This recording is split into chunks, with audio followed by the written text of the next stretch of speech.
en el momento en el que estamos parados hoy, tú ahorita lo decías con toda claridad, ¿no? Probablemente las empresas que pretendían tener un impacto social preponderante quedaban en pequeñas empresas. Hoy esa ya no es la realidad de las cosas. Hoy hasta los corporativos más grandes de nivel internacional ya tienen sus propias políticas y siguen algunos estándares internacionales que, si bien no están estandarizados para todo el mundo y en muchísimas jurisdicciones no son una norma vinculante, no son una ley vinculante, sí marcan un estándar de lo que las empresas pueden hacer y deben empezar a hacer para cumplir con estos aspectos positivos al medio ambiente y a la sociedad en general, ¿no? No están peleadas ambas cosas, por el contrario, hay muchos de estos aspectos que pueden ayudar a apalancar para un crecimiento acelerado cualquier otro proyecto.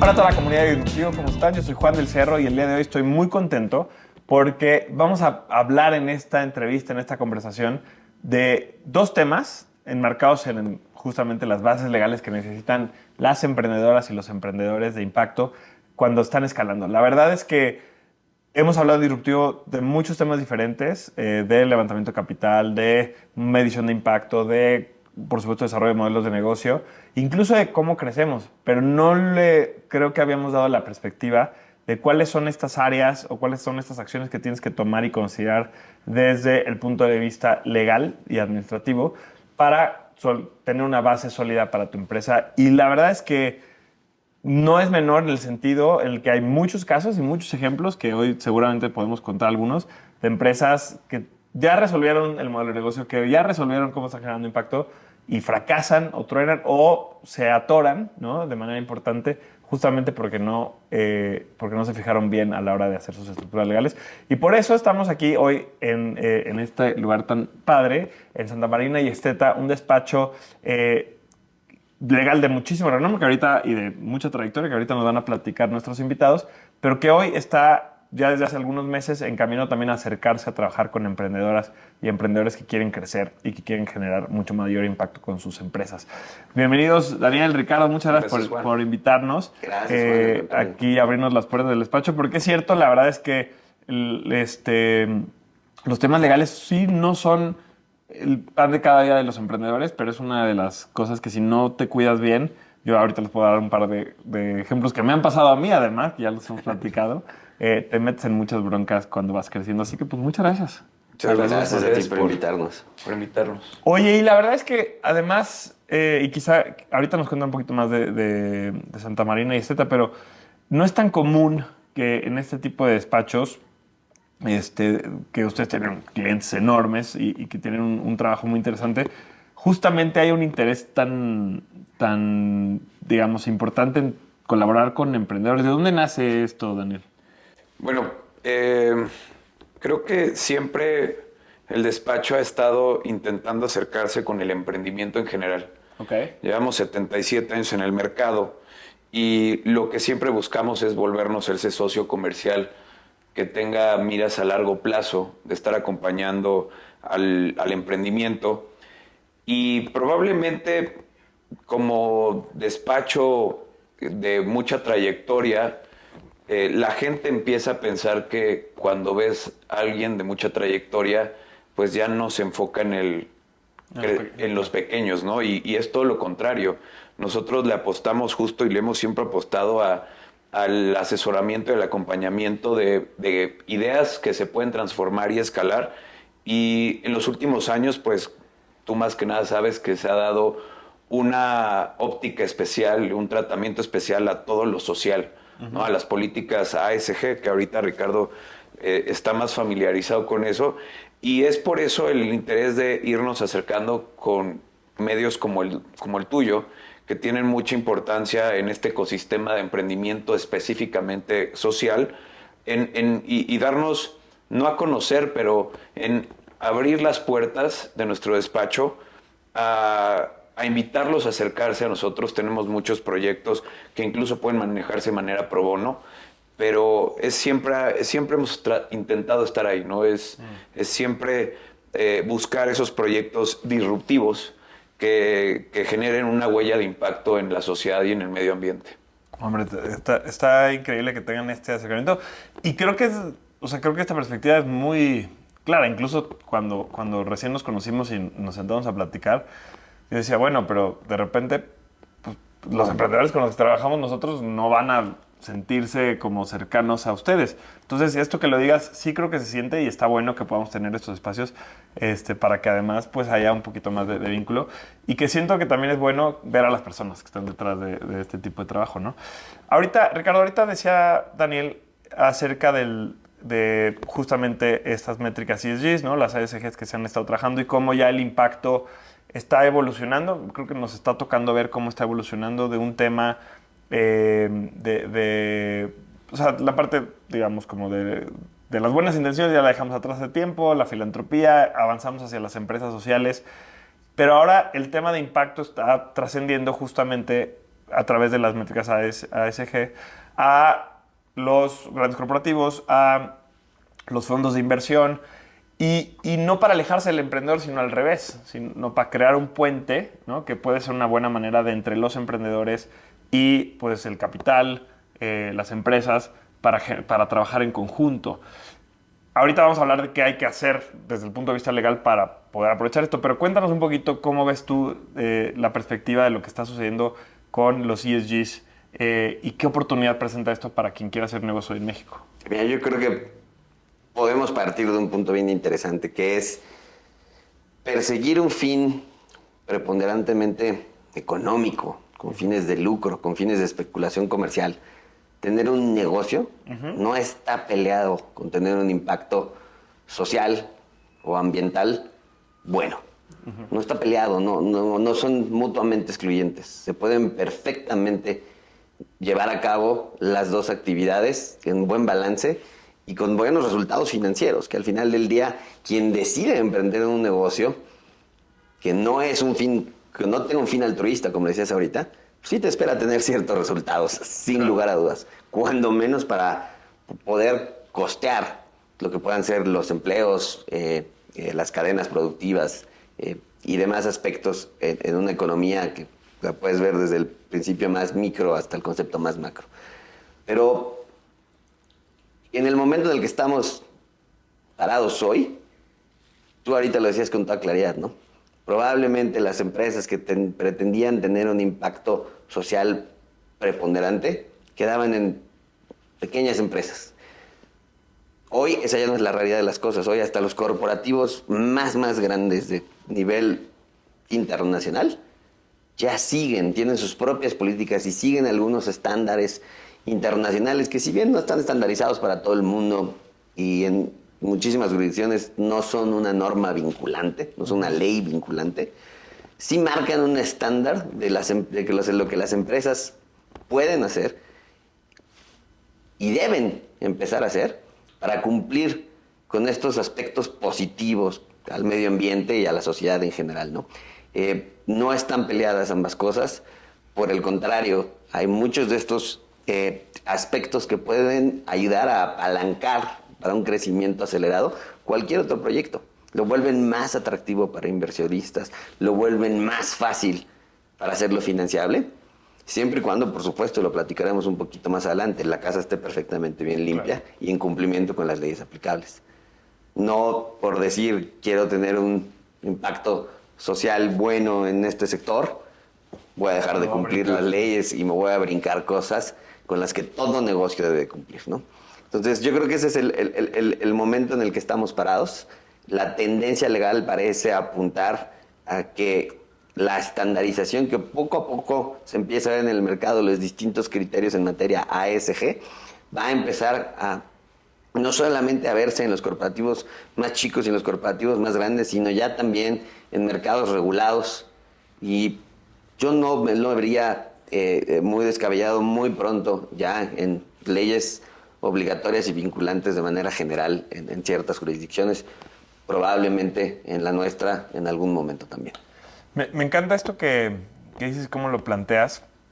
Yo veo el avance de de todas las métricas y todas las estructuras de los ASGs como una gran oportunidad para los emprendedores, las pequeñas empresas o las startups también, que ya traen iniciativas vinculadas, o sus modelos de negocio están vinculados al tema medioambiental, al tema de impacto social.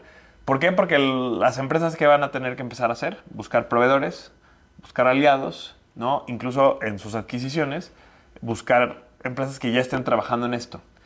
Y entonces hay de dos opciones, ¿no? O esperar a que los proveedores tradicionales, ¿no? Los aliados tradicionales se transformen, cambien internamente la empresa, o buscar quien nace con un propósito de impacto y quien ya trae la estructura, que se vuelve entonces súper atractivo para las y los emprendedores sociales, siempre y cuando, y creo que para eso estamos acá, las cosas estén bien estructuradas, ¿no? Porque me encantaba como lo planteas tú, que es un mensaje que nosotros en 10 años hemos reforzando, entonces que estamos teniendo esa conversación aquí, me encanta.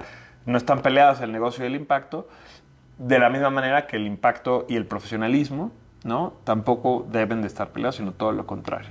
Yo creo que eso es un paradigma que ya hoy no es predominante, pero de repente se puede creer que como lo que hago es bueno por el medio ambiente, por una comunidad, pues entonces puedo ser más tranquilo, más relajado, más informal, y eso es algo que No. si lo que quieres es crecer, ¿no? Si lo que quieres es escalar y por ende que tu impacto también escale, por supuesto que no es el caso. Oigan, me encanta esto como de preámbulo, que lo planteemos para que ahora regresemos ya ahora sí a las acciones concretas desde el punto de vista legal. Sin embargo, me gustaría que nos cuenten un poquito más de Santa Marina y Zeta.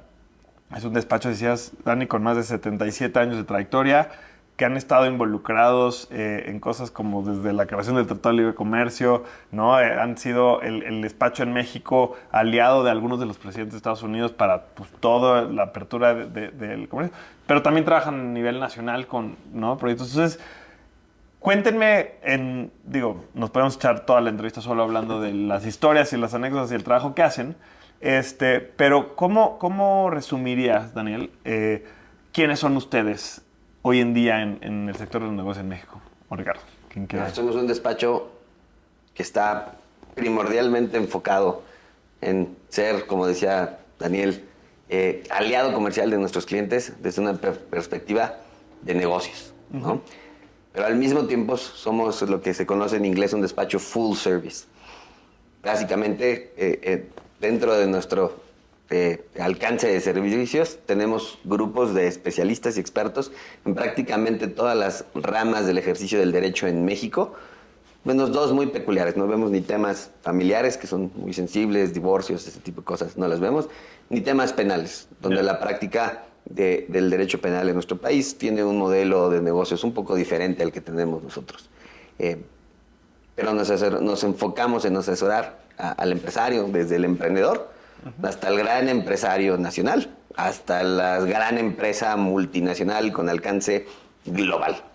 Para nosotros, como te decía Daniel ahorita, lo más importante siempre es una relación institucional, pero creada con base en personas, que es lo que genera la confianza y los cimientos y el camino para relaciones a largo plazo. Para nosotros no hay el concepto de cliente chico y cliente grande. Para nosotros hay el concepto de cliente contento y cliente que pueda no estar contento. Si hay un cliente que no está contento, la política de nosotros durante estos 77 años ha sido enfocarnos en ver cómo podemos mejorar nuestro servicio, las áreas de oportunidad que puedan existir y acompañarlos. Y estos 77 años y la mística que tiene este despacho es el reflejo de esto. Somos verdaderamente aliados comerciales que estamos aquí para ayudar a los emprendedores en sus negocios. Okay. Dentro de las áreas de práctica más relevantes que tenemos pues, asesoría corporativa, financiera, en materia de fusiones y adquisiciones, en materia bursátil, en materia de regulación financiera.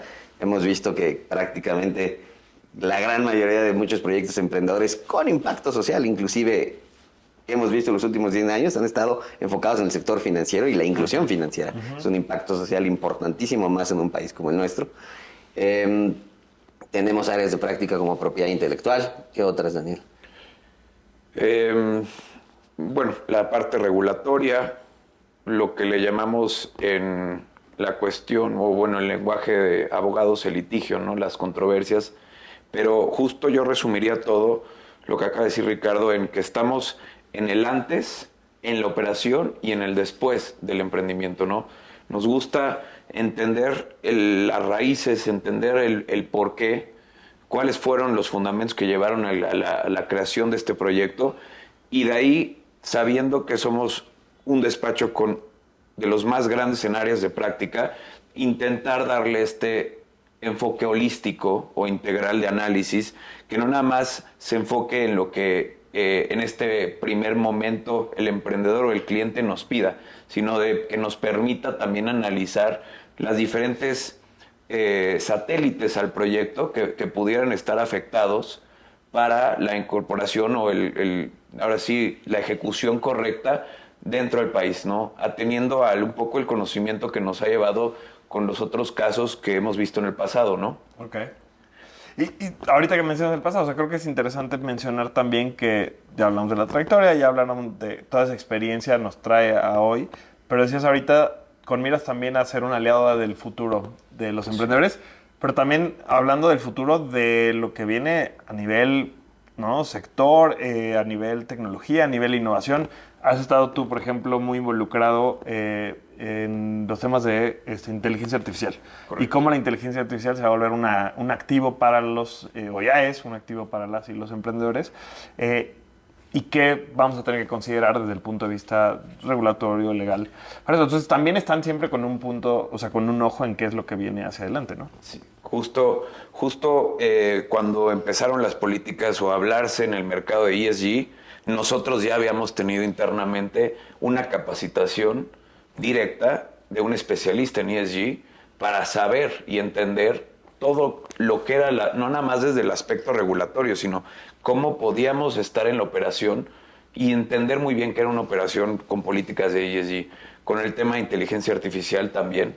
Llevamos ya, pues no te diré unos pequeños meses, sino ya un cierto tiempo, algunos de nosotros ya especializándonos o certificándonos como oficiales de cumplimiento, algo que es realmente innovador, que lo piden ya las nuevas, pues te diré, no las nuevas regulaciones porque no hay muchas, sino los nuevos criterios, ¿no? Que hacia dónde van los distintos países con esta figura del oficial de cumplimiento. Pero a lo que voy es, esta innovación siempre ha estado en la parte, en el ADN de Santa Marina, ¿no? Siempre, afortunadamente o desafortunadamente, hoy en día algunos de los competidores nacieron y se crearon en Santa Marina Esteta. Y creo que habla bien de eso, ¿no? Al final es alguien que ha estado en el mercado siendo un referente en la industria. Y es lo que seguimos buscando, ¿no? Es a través de esta incorporación de tecnologías internas, no nada más de inteligencia artificial, sino de legal techs, a través de la capacitación correcta de no nada más los socios, sino todos los que conformamos al despacho, estar ahí sabiendo cómo el cliente puede tener esos problemas y entenderlos de una mejor manera y aplicar lo que la regulación o la legislación establece, y si no, cómo hacia dónde va la regulación, estar muy pendientes de iniciativas que nos permitan también proponer cuestiones disruptivas. Eso es algo también interesante que como algunos, bueno, como nos ven, luego nos piden asuntos que son muy retadores, porque son muy disruptivos. Y lo que nos gusta de eso es ver cómo sí podemos llevar a cabo la operación del negocio y bueno, o sea, al final es estar y haber estado ahí en las operaciones. Buenísimo. Oigan, entremos en las dos materias que queremos platicar el día de hoy. Daniel, tú eres uno de los expertos en propiedad intelectual, creo que ya lo mencionamos por ahí. Y Ricardo, tú estás enfocado y también eres uno de los expertos en asuntos corporativos, gobernanza, ¿no?, la estructura legal que necesitan las empresas. Hoy la intención no es enfocarnos en cuáles son los primeros pasos, cómo lo constituyo, yo creo que eso ya hay contenido que hemos hecho. Más bien, a la hora de que empiezo a crecer, ya tengo un negocio, ya tengo una empresa de impacto sostenible, o está alcanzando la sostenibilidad, estoy levantando capital, estoy invirtiendo en nueva tecnología, estoy desarrollando, estoy aprovechando otras herramientas. Ahí es donde también Decimos por ahí que empresa chica, problemas chicos, empresa grande, problemas grandes. Los problemas empiezan a crecer, sobre todo si no estás bien estructurado y no tienes a los aliados correctos. Quisiera empezar contigo, Ricardo. Justo mencionábamos antes de la entrevista que, y lo decíamos un poquito ahorita al principio, a la hora de que, si bien vamos a poder aprovechar toda la materia de los ASGs, pues a la hora que tú te sientas frente a un inversionista, o te enfrenta ya más institucional, o te sientas frente a un corporativo para cualquier tipo de colaboración, ya sea como proveedor, ya sea como para una adquisición, ya sea para una inversión, necesitas tener muy bien estructurada y cuidada la regulación, no nada más en materia de empresa, pero también pues, dependiendo del área de impacto que tengas. ¿Cómo podemos los emprendedores enfrentar esto? ¿Cuáles son las consideraciones principales que deberíamos de tener para decir, ok, tengo lo necesario, digamos, en términos de regulación y de estructura? Creo que ahorita le acabas de dar a dos puntos clave en lo que nos explicabas ahorita. Número uno es una estructura adecuada, que eso se cumple fácil en los primeros pasos. Constituir un negocio, tú lo has visto en el material que Disruptivo tiene. Creo que queda muy claro cuáles son las ventajas de tener una sociedad versus hacer negocios en nombre propio. La sociedad te permite mucho más flexibilidad y control y orden legal, pero al mismo tiempo un buen grupo de asesores. No necesariamente tiene que ser el asesor externo como nosotros. Nosotros podemos ayudar a nuestros clientes en cuestiones muy puntuales o en un acompañamiento a largo plazo para operaciones que puedan llevar mucho tiempo. Pero sí contar con manos capacitadas para asegurarnos que dentro de la estructura legal de la sociedad que se haya constituido, hay también una estructura operativa adecuada que permita evitar los grandes o pequeños problemas, mitigar los riesgos o problemas que ya están presentes y al mismo tiempo tener una estructura de cumplimiento legal que permita tener la casa en orden, la casa limpia, para realmente de forma eventual poder cumplir con los requisitos que pueda tener un inversionista, un financiero o inclusive un cliente, ¿no? Déjame explicarme un poco. Es muy importante no solamente constituir la empresa, sino una vez que ya la tienes, llevar en orden toda su contabilidad. Para eso necesitas de los asesores adecuados o del equipo adecuadamente capacitado para mantener los libros contables al día y reflejando información certera de la situación financiera de la sociedad. Estos libros contables, estos registros contables tienen un impacto en el pago de los impuestos que se tiene que hacer. Hay que hacer el cumplimiento de los impuestos periódicos para evitarse todo tipo de problemas. Ahora todo el mundo lo vio, en esta administración federal hubo un cambio por completo. Ahora cuando quieres tener negocios con un cliente o con un proveedor, no solamente te piden ya tu cédula de identificación fiscal, sino inclusive ya tu opinión de cumplimiento ante las autoridades fiscales. Claro. Y cuando te empiezan a fallar alguna de estas cosas es que empiezan a tener los problemas. Y son, pues sí, pequeñas cosas que las puede tener desde la empresa más grande hasta la empresa más chica, si no tiene y no invierte en el equipo adecuado para realmente cumplir con estas cosas. Hoy en día existe tecnología, muchas de las aplicaciones del Legal Tech que nos contaba ahorita Daniel, te permiten simplificar y automatizar muchos de estos procesos, pero al fin y al cabo necesitas a alguien que te indique hacia dónde y cómo aplicar esas tecnologías. Necesitas al asesor y al equipo adecuado que te permita eventualmente identificarlas e implementarlas. Pero eso podría parecer lo más básico, pero hay que tenerlo presente.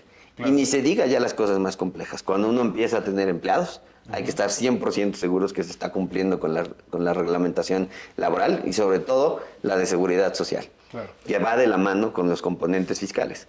Cualquier cosa que te falle en materia de seguridad social va a tener un impacto en tus impuestos y va a tener el mismo tratamiento como si no hubieras pagado tus impuestos. Y esto va de la mano con tu proyecto social, ¿no? Pensemos, por ejemplo, en una empresa, una comercializadora que tiene un acuerdo con alguna comunidad indígena de artesanos. Si no tiene la relación en orden con esa comunidad indígena, está siendo no estás siendo consecuente y congruente con lo que realmente estás haciendo, ¿no? Entonces, el cumplimiento legal en todos estos frentes es bien importante y eventualmente todo esto es la base para consolidar una empresa limpia, una casa atractiva para los inversionistas. Cuando venga un inversionista que esté interesado en tu proyecto, y ahorita podemos hablar de los distintos tipos de inversionistas que hay, pero cuando venga un inversionista interesado en invertir o participar en el proyecto de un negocio, lo primero que te va a pedir es, a ver, déjame ver tus estados financieros para ver cómo está la rentabilidad de tu negocio. Lo hablábamos hace unos minutos. Es un negocio, tiene que ser rentable, aunque tenga un impacto social. No están peleadas las cosas, pero vamos a empezar por ahí, ¿no? Si yo voy a invertir, si un inversionista va a poner su dinero en un lugar, quiere saber que no se va a perder o que no se lo van a llevar a otro lado de forma fraudulenta. Se empieza por los estados financieros. Segundo, cómo estamos en la situación de cumplimiento con las autoridades, que es el regulador básico número 1 y el que tienen todas las empresas es en materia fiscal y en materia de seguridad social. Siguiente, ¿cómo estás en la situación en casa con tus empleados? ¿Los tienes bien contratados? ¿Los tienes bien documentados? ¿Todos tus empleados? ¿O sigues teniendo esquemas de outsourcing que hoy no todos los esquemas de outsourcing pasan la prueba de legalidad? ¿Cómo tienes esa situación? Okay. Entonces, si alguna de estas cosas falla, te puedes perder la oportunidad de colaborar con uno de estos inversionistas. Y no nos vayamos tan lejos, ¿eh? Los mismos clientes, los mismos proveedores, ya empiezan a someter a sus contrapartes clientes, a sus contrapartes proveedores, a este tipo de estándares. No nos vayamos más lejos. Nosotros, como proveedores de servicios legales, tenemos clientes que tienen estándares ESG tan altos que nosotros tenemos que reportar, como prestadores de servicios legales, el impacto de emisiones CO2 que tiene nuestro personal. Cómo se mueven para venir a trabajar, cuántos días vienen a trabajar, y ellos nos proporcionan las herramientas para hacer un cálculo de cuánto vienen, cuál es la huella de carbono que tiene una firma, una empresa como la nuestra. Al fin y al cabo nosotros somos un negocio, una empresa como la nuestra. Y tú pensarías, somos puras personas físicas que vienen a la oficina a trabajar en sus computadoras, a reuniones y demás, pero sí tenemos un impacto, sí tenemos una huella de carbono. Entonces, y ni se diga las empresas productivas que sí ya tienen un impacto mucho más directo con emisiones, resultados, sus procesos productivos.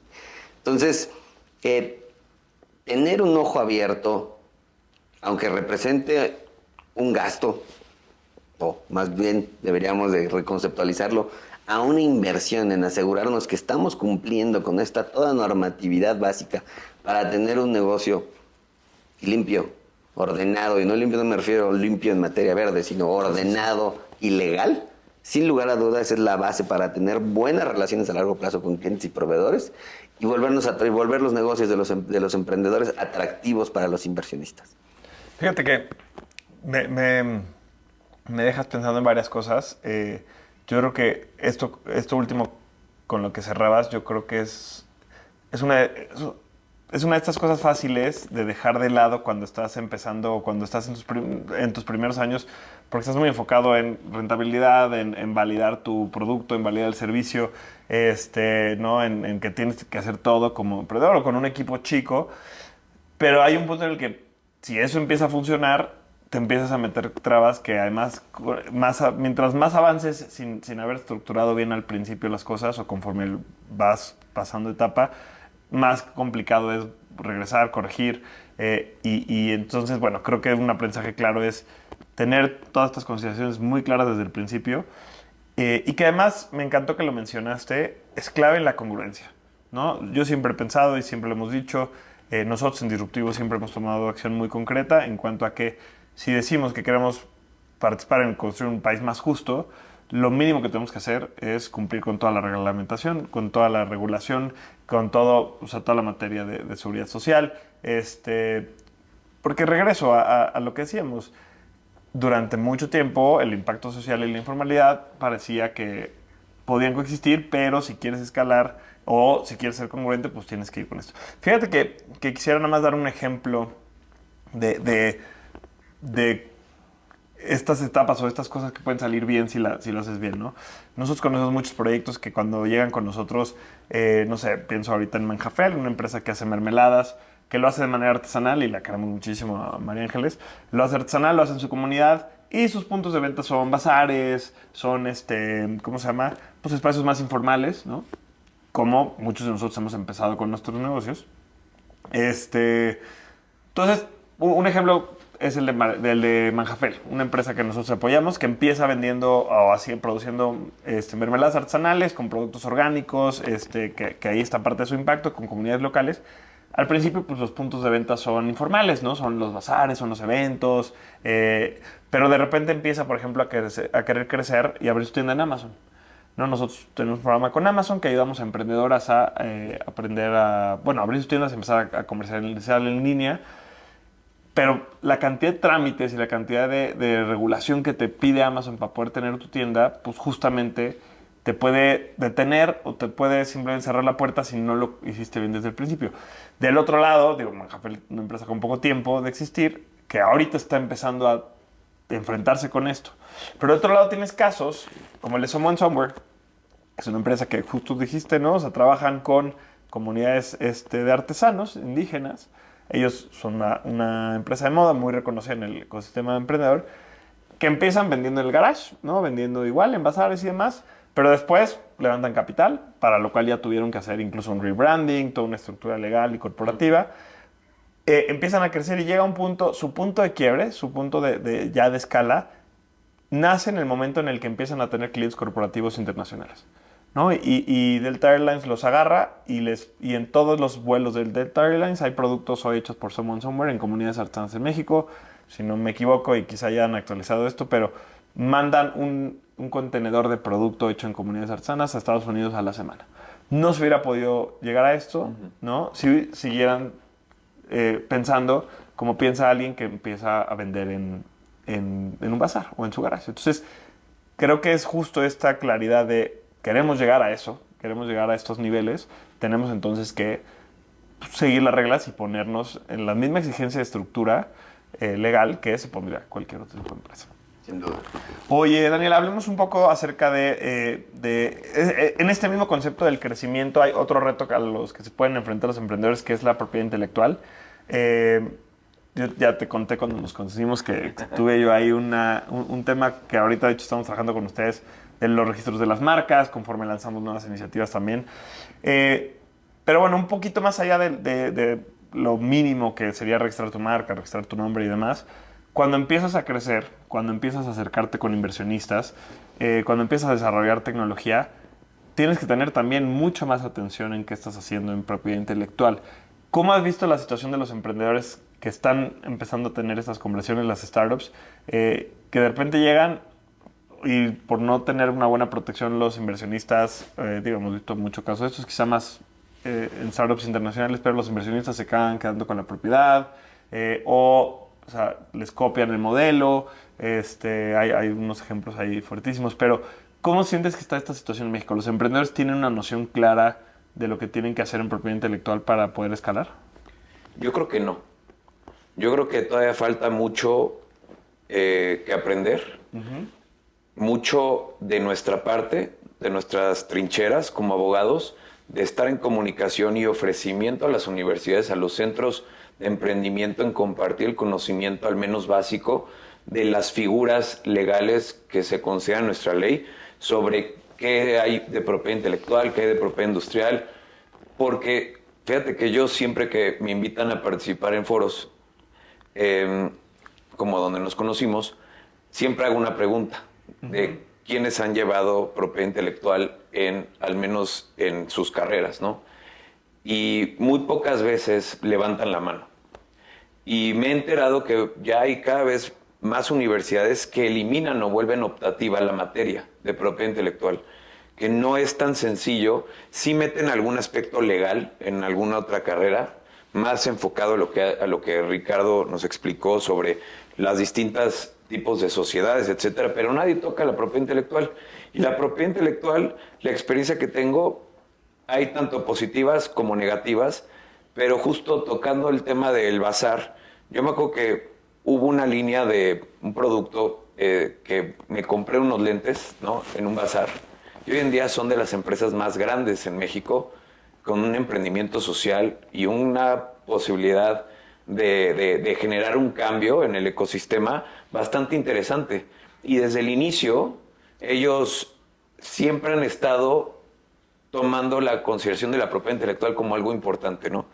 En otro foro de emprendimiento social, de un venture capital enfocado a emprendimiento social, conozco a unas personas de Jalisco, de Guadalajara, enfocados a crear tipos de energías renovables, y lo primero que hicieron fue proteger la parte de la invención, ¿no? O sea, sí se enfocaron.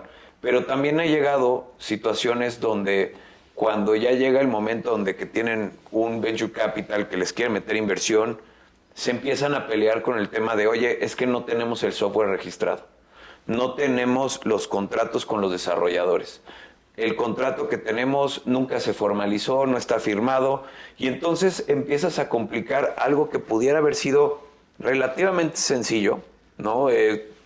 O sea, no hablo de si es un proceso largo o digamos, rápido de solucionar, pero yo cuando trabajo mucho con Ricardo en esa parte, oye, ¿me puedes ayudar a revisar si todos los documentos están bien? Porque ya llegó el momento donde el emprendimiento está buscando escalar con inversión, y la respuesta que le doy a Ricardo es una moneda al aire, ¿no? O sea, es, oye, sí tienen registradas las marcas, analizamos mucho el sentido de la operación, porque no nada más la gente se va con la idea de la marca, pero hay veces que vemos matices de una posibilidad de haber tenido una protección de secreto industrial, matices de un tema de derechos de autor, sobre todo el software, que en nuestro país es protegido por el tema de derechos de autor, no es una patente, y en general la incorporación de otras figuras que pueden aportar más valor al negocio y ser más atractivo para el inversionista, ¿no? O sea, que en la negociación le dé un poco más de valor al negocio. Y justo esta cuestión de, oye, no tengo nada registrado, y que nos ponen a, oye, bueno, vamos a empezar a dejar la casa limpia, en orden. Los trámites no son de la noche a la mañana, tardan meses, y eso empieza a meter un poco de presión, claro, y perspectiva del emprendedor hacia el proveedor de servicio, al abogado, de, oye, pero ¿por qué no sale, no? O sea, ya estoy con esta, y desafortunadamente pasa la oportunidad, ¿no? Porque justo no puedes, no te adelantaste en su momento. Eso creo que también es un error de nosotros como industria, de los expertos en estas materias, que no estamos en un constante comunicación con medios como el tuyo, que nos pueden ayudar a dar a conocer más estas figuras con capacitaciones, workshops bastante sencillos que puedan meter al emprendedor en un ecosistema justo, equitativo versus las otras empresas, que no tengamos que esperar que la empresa grande llegue a ese nivel de evolución, porque cuando la empresa es más grande, en lo que me toca en la práctica de propiedad intelectual, tienen sí su área ya de desarrollo e innovación, pero hay tantas cosas que innovar, hay tantas cosas que desarrollar, que tampoco pueden estar en todos los frentes. Uh-huh. Y eso abre el mercado para todos, ¿no? Como decimos, el sol sale para todos. Pero falta esta comunicación, ¿no? Esta falta de capacitación. Yo me enfoco mucho. Yo trato de ir a muchos foros a capacitar. Ahorita nos conocimos en el tema de la UP, estuve en Inc. Monterrey, Talentland hace 3 semanas. Trato de compartir este conocimiento porque es una parte de nosotros como despacho de intentar meter nuestra semilla para un ecosistema futuro que sea más equitativo para todos. Claro. No, y digo, por eso estamos teniendo esta entrevista, ¿no? O sea, porque tú, no, digo, nos conocimos en el foro, pero a partir de ahí se te ocurrió a ti la idea, que me parece maravillosa, porque efectivamente no es incluso en los programas de aceleración, en las incubadoras, no suele ser el pilar más sólido, más fuerte que se desarrolla, y nosotros también como aceleradora con Social Lab creo que es algo que ahorita escuchando digo, no, tienes toda la razón, o sea, hay que trabajar y profundizar mucho más en estos temas, porque queremos más casos de éxito que escalen. Exacto. Queremos, ¿no? O sea, más empresas. Como dices, hay un montón, nosotros somos un emprendedor que levantó un par de rondas de inversión, los inversionistas lo quisieron sacar justamente por no tener la estructura correcta, y pues, se convirtieron en procesos de años que pudieron haberse dolorosísimos, de dar pasos hacia atrás, de estancarte, que la verdad es que como emprendedor sí, y como empresa, si más bien vas avanzando en esto en paralelo a el resto de las áreas de tu negocio, pues tienes un camino mucho más sencillo hacia adelante. Sí. Que justo les quisiera preguntar, cada uno desde su perspectiva, ¿cómo le podemos aterrizar a ver de una manera muy concreta? ¿Cómo evaluar como emprendedor hasta qué punto tengo que protegerme, hasta qué punto tengo que invertirle tiempo a esto, cuando pues estoy todavía resolviendo otras áreas? O sea, decías tú al principio, Ricardo, que hay que tener esa estructura con aliados y demás, pero ¿qué tanto, por ejemplo, debería estar hablando con 4 diferentes despachos o 4 diferentes, el de contabilidad, el financiero, el fiscal, o debería ahorita estar tratando de registrar cada movimiento y cada paso que hago porque se me ocurrió una cosita? O sea, ¿cómo le hacemos para tener un balance en estas etapas, quizá no la de cero, pero en estas etapas donde empiezo a crecer, para que tampoco me vaya al otro lado, ¿no? Tampoco, lo que no quiero es que la gente que nos está escuchando, viendo, tampoco diga, no, estoy haciendo todo mal y ahora tengo solo que dedicarme a temas legales durante 6 meses y olvidar lo demás. ¿Cómo le hago para saber dónde está el balance correcto? No, a ver, es una pregunta de 1,000,000. En mi muy personal opinión, creo que hay un muy buen rasero que es 1 año. Al término de 1 año, antes de que cierre tu ejercicio, voltea a ver cómo está tu situación. Okay. Presenté todas mis declaraciones provisionales mes a mes. Las presenté a tiempo. Las presenté completos. Los números que presenté son congruentes con los números que tengo en mi sistema contable.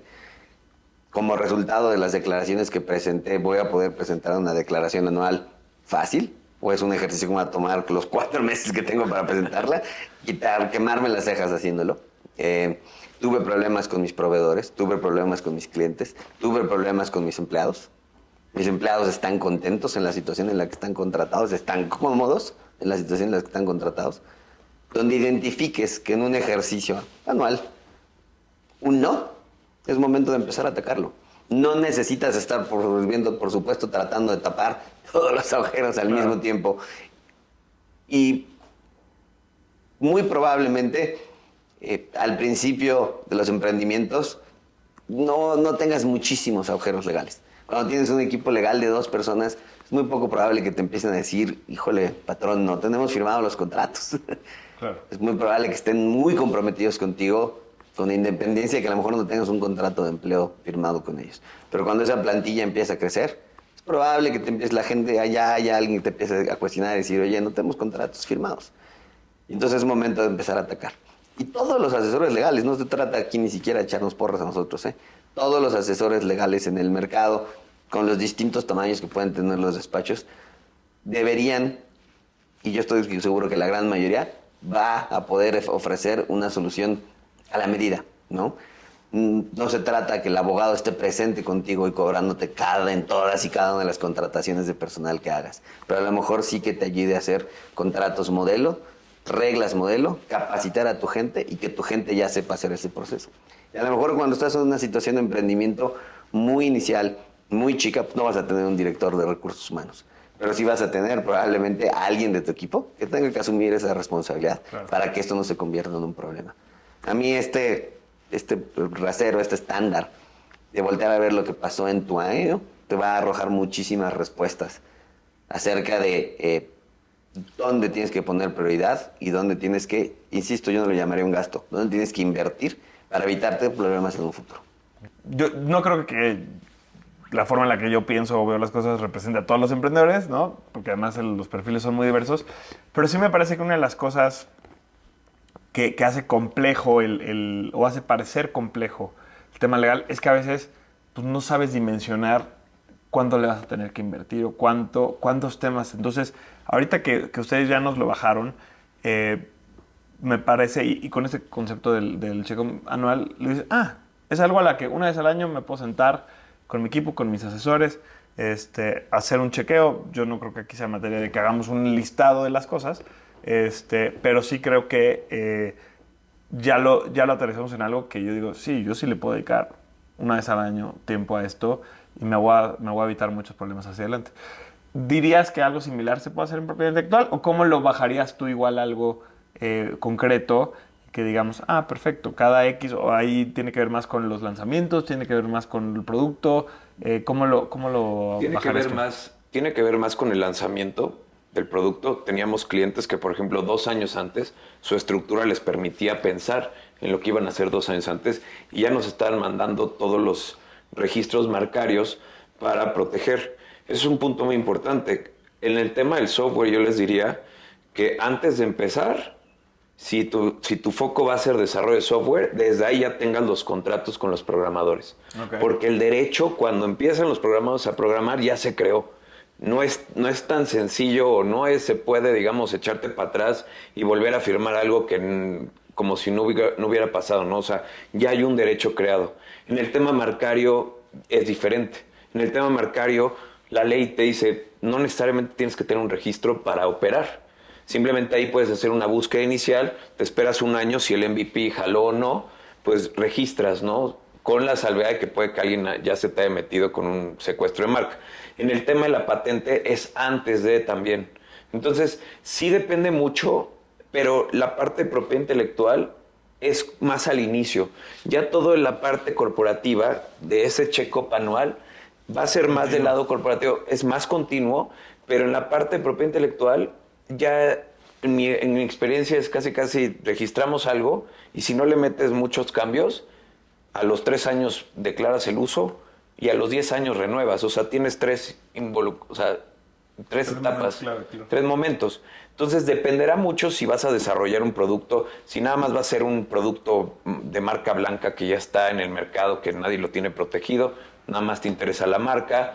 Es decir, depende mucho el tipo de negocio.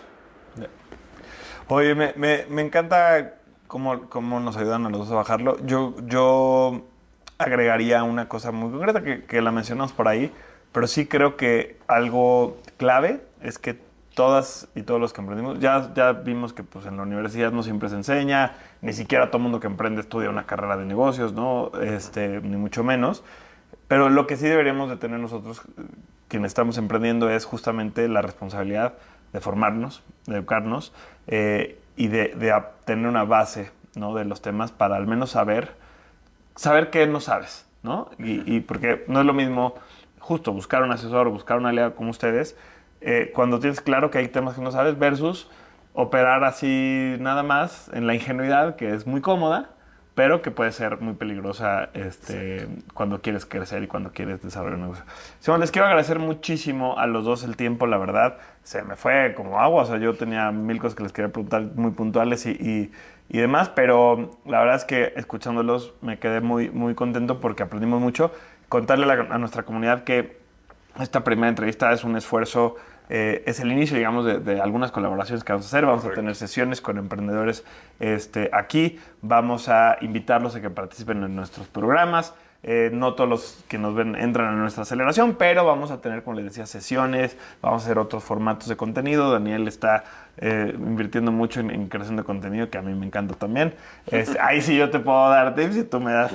Entonces les agradezco mucho, la verdad, este primer saque, digamos, ¿no? Esa plática. Y yo quisiera cerrar con un comentario para la gente que nos escucha, para como también, digamos, como que esto que lo acabamos de escuchar, no se sienta. Yo no quisiera que la gente que nos escuchó hoy diga como, estoy haciendo todo mal. Si hay alguien a lo que ellos dos, todo lo que dijeron, justo no hizo como se tenía que haber hecho, y yo, el ejemplo de, si no registraste a tu madre, soy yo, ¿no? O sea, nosotros en Disruptivo, ahorita estamos trabajando con ustedes en corregir un montón de cosas, llevamos 10 años y ya hemos hecho cosas, no llegamos en ceros, pero sí estamos corrigiendo pues, cosas desde el principio, cosas de la mitad y demás. Entonces, para que no se sientan mal, pero sí creo que a partir de hoy, quien ya nos vio, quien nos escuchó, quien ya nos leyó, pues ya sabe, y ahora sí tienes esta como responsabilidad hacia adelante y la oportunidad también, sobre todo pues cuando hay organizaciones como ustedes que lo hacen de la mano de los emprendedores. Muchísimas gracias a todos. Gracias a ti, Juan. Y bueno, cuéntenos en los comentarios qué les pareció, y también vamos a estar recopilando muchas de las dudas y las preguntas que las y los emprendedores tenemos sobre los temas legales y administrativos para que junto con Santa Marina y Esteta los podamos resolver y ayudemos a que haya un México mejor para los emprendedores. Muchísimas gracias. Encantado. Muchas gracias. Muchas gracias a Mucho todos. gusto. Recuerden Gracias a todos. Muchas gracias. Recuerden suscribirse a nuestro canal de Spotify, en YouTube o donde sea que escuchen este tipo de contenido. Gracias y nos vemos en la próxima edición de Disruptivo. Hasta luego.